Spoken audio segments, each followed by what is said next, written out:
আল্লাহ তাআলা বলেন, আমাকে অস্বীকার করবা কেমনে বান্দা? আমি তো সৃষ্টি করেছি।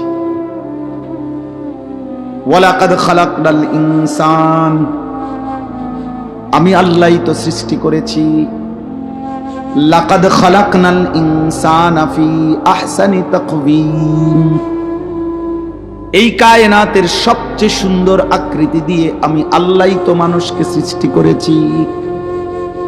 রব্বুল আলামিন বলেন, কোটি কোটি আমার সৃষ্টি বান্দা, চারিদিকে তাকিয়ে দেখো, ফুল কত সুন্দর, ফল কত সুন্দর, পাখি কত সুন্দর, গাছ কত সুন্দর, মাছ কত সুন্দর।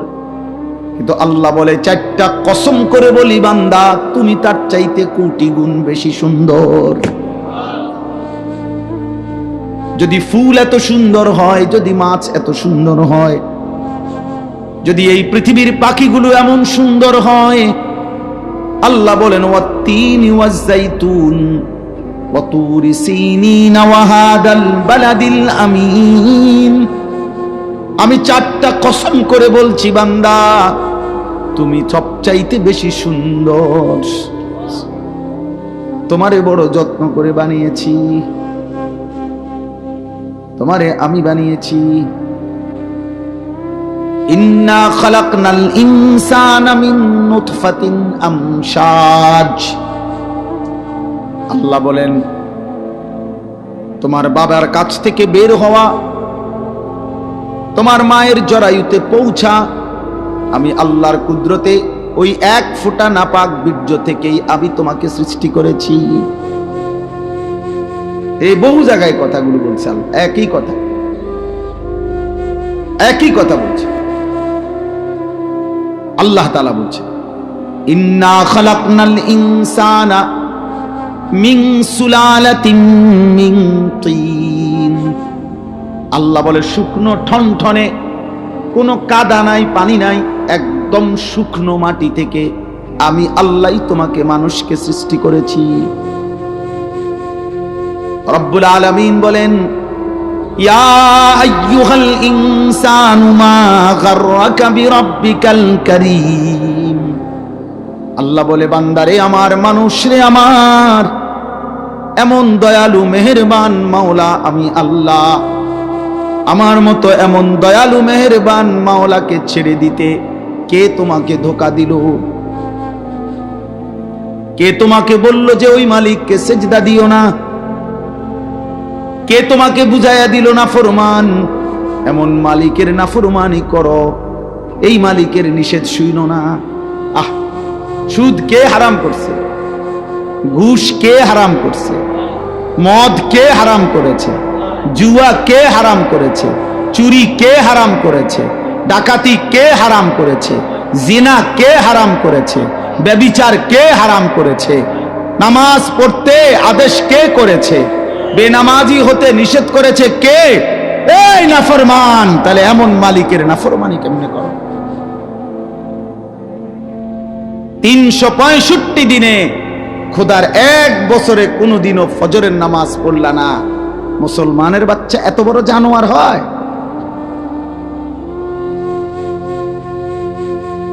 হ্যাঁ,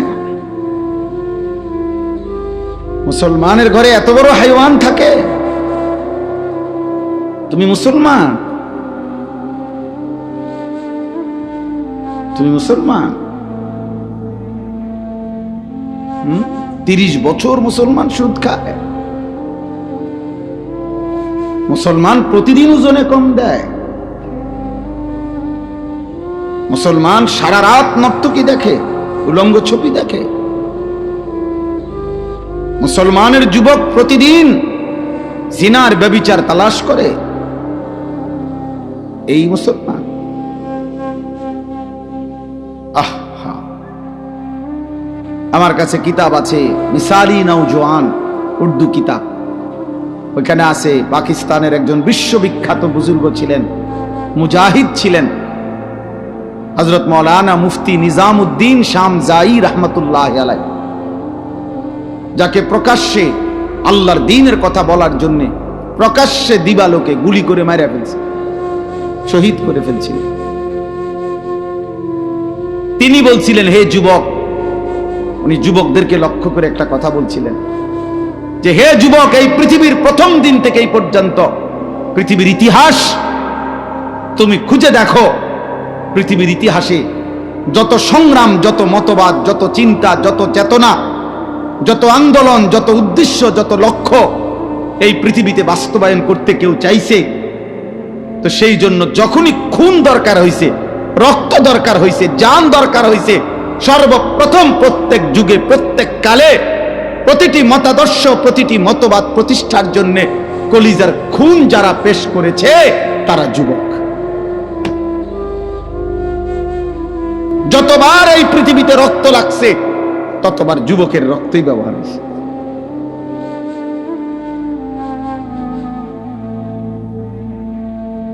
নওজোয়ানের রক্তই খুনই ব্যবহার। এজন্য যুবকের রক্ত বড় দাম, যুবকের ঘন্টার বড় দাম, যুবকের সেকেন্ড বড় দাম। আল্লাহ বলেন, আমি ওকে নিজে শক্তি দিছি।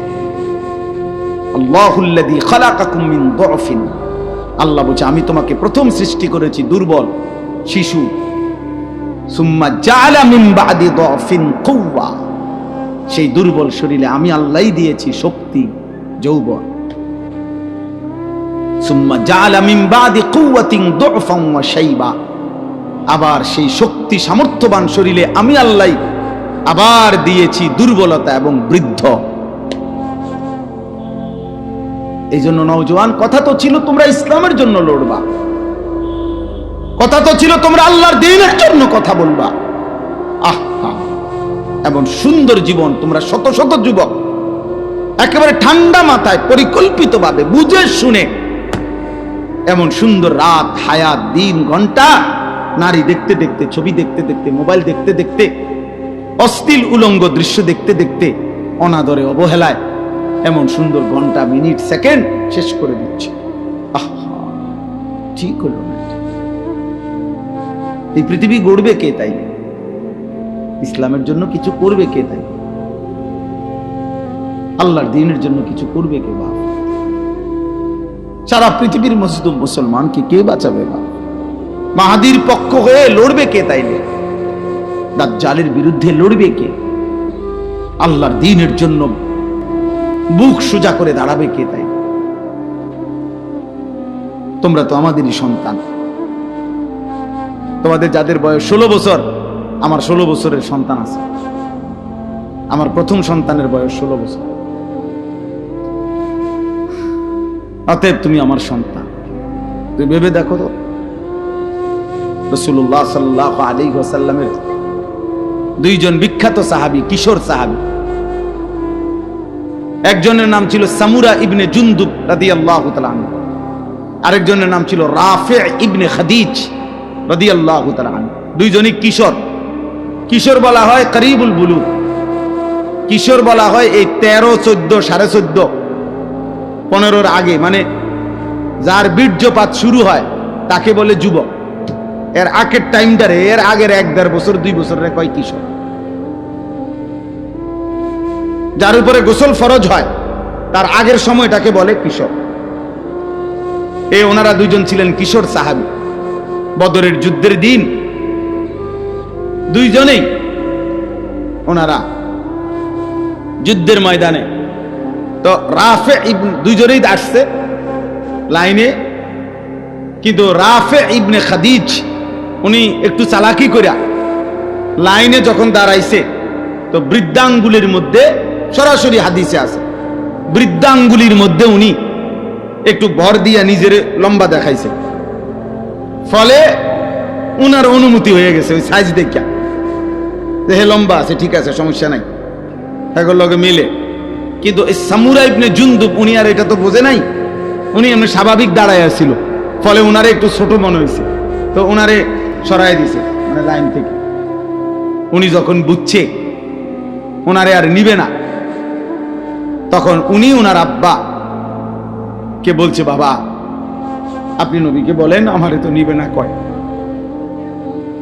অথচ জানেন আব্বা, ওরে যে নিছে রাফে ইবনে খাদিজকে, ও আমার লগে কুস্তিতে পারবে না, কুস্তি লাগলে আমি ওরে হারাই লেতে পারবো, আপনি কম নবী, আমার শক্তি বেশি, আমি সাইজে ছোট, আল্লাহ নবী সাল্লাল্লাহু আলাইহি সাল্লাম শুনে অবাক হয়ে গেছে, বলছে আচ্ছা তো লাগো তো দেখি। তো সত্যি সত্যি সামুরা ইবনে জুনদুব রাফে ইবনে খাদিজকে কুস্তিতে হারাইয়া ফেলছে। আল্লাহ নবী সাল্লাল্লাহু আলাইহি সাল্লাম দুইজন কিশোর সাহাবী জিহাদের আগ্রহ দেখে দুইজনকেই অনুমতি দিয়ে দিয়েছে। দোস্ত আমার, এ তো ইতিহাস, এটা গল্প না। একটা মাহফিলের আয়োজন হয়েছে আর আমরা কিছু কথা বললাম আর আপনারা শুধু 2-4 বার সুবহানাল্লাহ কইয়া চলে গেলেন। না রে বাপ, এতটুকুর জন্য মাহফিল না। একটু বিবেক জাগানো, অনুভূতি জাগানো, আখিরাতের ফিকির জাগানো, পরকালের ভয় তৈরি করা, নিজেদের দায়িত্ব, কর্তব্য, আত্মপরিচয়। যে পরিচয় জানে না ভাইয়া, তার চাইতে বড় বদনসিব, হতভাগা আর কি। কোন বাসের মধ্যে যদি কোনো প্যাসেঞ্জার উঠে, কন্ডাক্টর যদি বলে ভাড়া দেন, কই নামবেন? এই প্যাসেঞ্জার যদি বলে আমি জানি না আমি কোথায় নামবো, তোমার যেখানে ভাল লাগে তুমি নামাই দিও। এই কন্ট্রাক্টর ওই হেল্পার রে যে দরজার কাছে দাঁড়াইয়া মানুষ উড়ায়, ওরে কি বলবে যে এই পাগল করতে উড়ায়নি, এই মাতাল দিক কই যাবে, এটাও কই তারা বলবে কি না? বলো ভাই, এই বলো না। তাইলে তোমরা যারা এক ওয়াক্ত নামাজ পড়ো না, তোমরা কই যাই বাবা? আমি জানতে চাইলাম তোমাদের, বলো না বাপ। তোমাদের যাদের চুল কাফেরের মতো, বেঈমানের মতো, এই ডান দিকে যাদের চুল বড়, বাম দিকে যাদের চুল বড়, সামনের দিকে যাদের চুল বড়, এই তো কাফেরের চুল। আর ঠিক কোন লাগতো না, এটাই সত্য। ঠিকের কিতাব, এটাই তো সত্য কথা। হ্যাঁ, এটা কারো ঠিকের জন্য অপেক্ষা নাই, এটাই সত্য।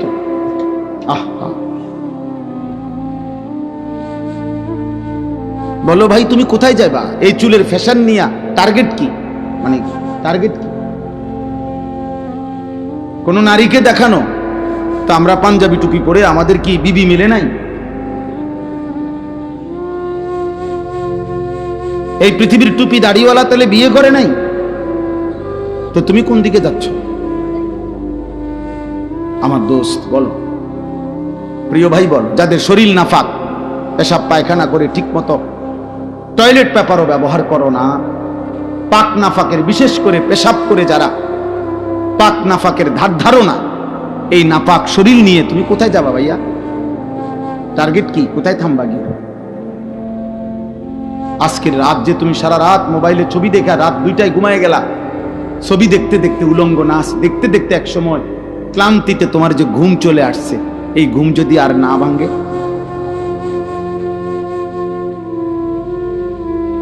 অনেক সিএনজির পিছনে লেখা থাকে, বাসের পিছনে লেখা থাকে, ঘুম ভাঙলে সকাল, না ভাঙলে পরকাল, লেখা থাকে না? ভেবে দেখো ভাইয়া। তো এই নাফাক শরীর কেউ তো জানলো না, তো তোমার গন্তব্য কোথায়? গন্তব্য কোথায়? এই জন্য আল্লাহ তাআলা বলছেন, বান্দা যাচ্ছ কোথায় তুমি? আমার থেকে ছুটবা কেমনে? আমি তো তোমাকে সৃষ্টি করেছি। ওয়ালাকাদ খালাকনাল ইনসান। এই জন্য এই কথা আল্লাহ প্রথম প্রত্যেককে মনে করাই দিছে, বান্দা মনে রেখো তুমি কিন্তু আমার সৃষ্টি। যদি তোমার সামান্য বিবেকও থাকে তাহলে তুমি আমার নাফরমানি কমপক্ষে করতে পারো না, কারণ আমি তোমারে বানাইছি, তুমি আমার। এই কায়নাত আমি সৃষ্টি করেছি তোমার জন্য। হুয়াল্লাযী খালাকা লাকুম মা ফিল আরদি জামিআ। আল্লাহ বলছে তামাম দুনিয়ার সবকিছু আমি আল্লাহ তোমাদের জন্য সৃষ্টি করেছি। ওয়াসাখখারা লাকুম মা ফিস সামাওয়াতি ওয়াল আরদ। আল্লাহ বলেন আসমান ও জমিনের সব আমি আল্লাহ তোমাদের অধীনস্থ করে দিয়েছি। আমি অধীনস্থ না করলে তোমাদের বিমান বাতাসে উড়তো না, আমি অধীনস্থ না করলে তোমাদের জাহাজ পানিতে ভাসতো না। এটা আমি আল্লাহ তোমাদের অধীন করেছি। ওয়াযাল্লালনাহা লাহুম ফামিনহা রাকুবুহুম ওয়া মিনহা ইয়াকুলুন। সূরা ইয়াসিনের আয়াত। আল্লাহ বলেন চতুষ্পদ প্রাণী, গরু, ওট, মহিষ, গাধা, ঘোড়া আল্লাহ বলেন এগুলো আমি তোমাদের অধীন করেছি, ফলে কোনোটা তোমরা জবাই করে গোশত খাও আর কোনোটার পিঠে চড়ে তোমরা চলাফেরা করো। আমি অধীন না করলে পারতাম না। একটা ঘোড়া, তুমি তোমার মতো দেড় বিড়া বেড়া ঘোড়ারে তুমি সামাল দিতে পারতা না, পারতা না। একটা লাথি দিলে তুমি উড়ে যাবে। কিন্তু আল্লাহ বলেন ওকে আমি তোমার অধীনস্থ করে দিয়েছি বান্দা। তাহলে এই গোটা কায়নাত আমি তোমার জন্য দিলাম, তোমাকে আমি বানাইলাম। মিন আইয়ি শাইইন খালাকাহু ফাকাদ্দারা সুম্মা সাবিলা ইয়াসসারা। আল্লাহ বলে ধীরে ধীরে আমি সৃষ্টি করেছি। একদিন মায়ের পেট থেকে আমি তোমার বের হওয়ার রাস্তা সহজ করে এই পৃথিবীর আলো দেখবার সুযোগ দিয়েছি। আমি সুযোগ দিয়েছি বান্দা। আলাম নাজআল লাহু আইনাইন। আল্লাহ বলে দুইটা চোখ। বলো তো বান্দা, তোমার বিবেক যদি থাকে তুমিই বলো আমি কি তোমাকে দুইটা চোখ দেই নাই? কথা বলে উত্তর দেন। দিয়েছেন? ওয়া লিসানাও ওয়া শাফাতাইন। আল্লাহ বলে জিহ্বা আমি দেই নাই? দুইটি ঠোঁট আমি দেই নাই? বলে এভাবে বারবার কোরআনে আল্লাহ তাআলা মনে করাই দিছে বান্দা আমি সৃষ্টি করেছি, আমি সৃষ্টি করেছি। তুমি আমার থেকে সরতে পারতা না, তুমি আমার বাঁধন থেকে ছুটতে পারবা না। যত বড় শক্তিধরী হও, তুমি যত বড় অহংকারী হও না কেন, তুমি জমিনে যত বড়াই করো না কেন, আমার অধীন থেকে তুমি ছুটতে পারবা না। ওয়ালা তামশি ফিল আরদি মারাহা ইন্নাকা লান তাখরিকাল আরদা ওয়া লান তাবলুগাল জিবালা তুলা। আল্লাহ বলে আমার বান্দা অহংকার করে জমিনে হেঁটো না, কারণ যত জোরেই পাও মারো না কেন তুমি তো মাটি ফাটাইতে পারবা না। আবার ঘাড় যত উঁচাই করো না কেন তুমি তো ওই পাহাড় সমান লম্বা হইতে পারবা না। বড়াই করো কেন?